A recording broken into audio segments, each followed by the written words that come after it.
বকটা তো দেখতে ভীষণ সুন্দর। আমার স্বামী মনে হয় এটা কিনে এনেছে, কিন্তু কেন এনেছে? তোকে কি ফালবে নাকি নাকি খাওয়ার জন্য এনেছে? কিছুই তো বুঝতে পারছি না। বক তো স্বাভাবিকভাবে কেউ ফালে না। আচ্ছা, তুই তো দেখি কথা বলতে জানিস, তোর কথা শব্দ তো ভীষণ চওড়া।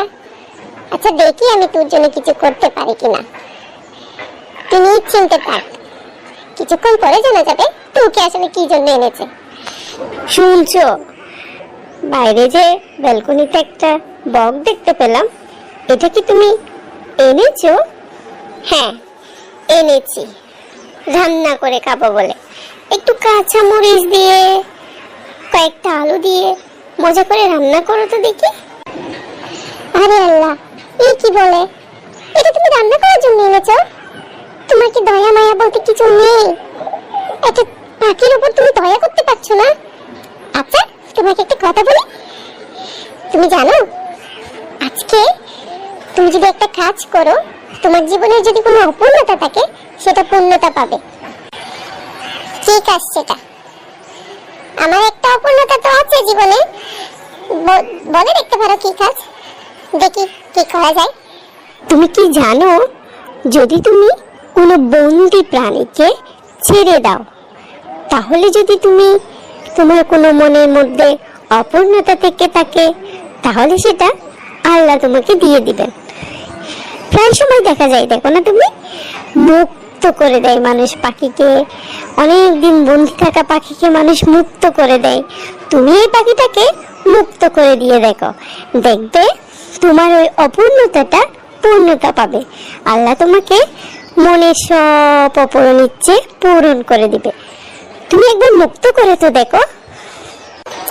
আরে পাগল, এই বকটাকে যদি আমি মুক্ত করে দিই তাহলে ও ঠিকই শিকারীর ফাঁদে আটকাবে।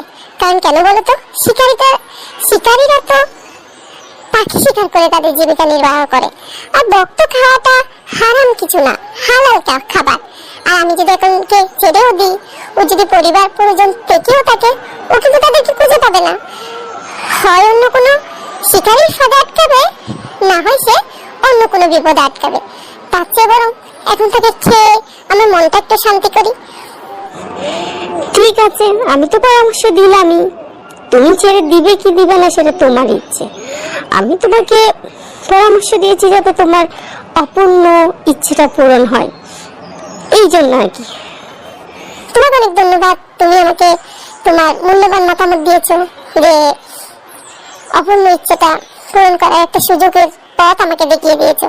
কিন্তু বিশ্বাস করো, আমারও কষ্ট হচ্ছে যে অপূর্ণতাই রয়ে যাবে, পাখিটাকে ছাড়তে পারলাম না। ঠিক আছে ঠিক আছে, বুঝছি তোমার ধান্দা। কেন একবারও তো জিজ্ঞাসা করলে না অপূর্ণতাটা কি? কি? আমার সবচেয়ে বড় অপূর্ণতাটা হচ্ছে তোমাকে বিয়ে করা।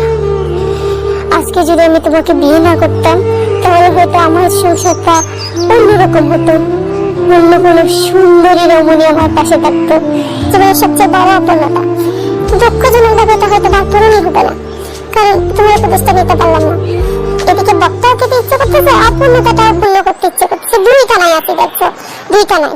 আচ্ছা ঠিক আছে, পূরণ করতে হবে না তোমার অপূর্ণতাটা, তোমার অপূর্ণতাটা অপূর্ণই থেকে যায়। কি একটা অবস্থা, আমি নাকি তার জন্য অপূর্ণতা। হ্যাঁ পাইছো তো, পাইছো, মূল্য তো বুঝবো না। যদি না পাইতা তখন থেকে আমার আশিকি এভাবে কান্না করে করে মোট কাউকে আর উপদেশ দিব না, বাঁচা গেছে। আচ্ছা তুমি কি করে কেন বলছিলে কাঁচা মরিচ আর আলু? ঠিক আছে, আমি তোমাকে মজা করে খাওয়াচ্ছি।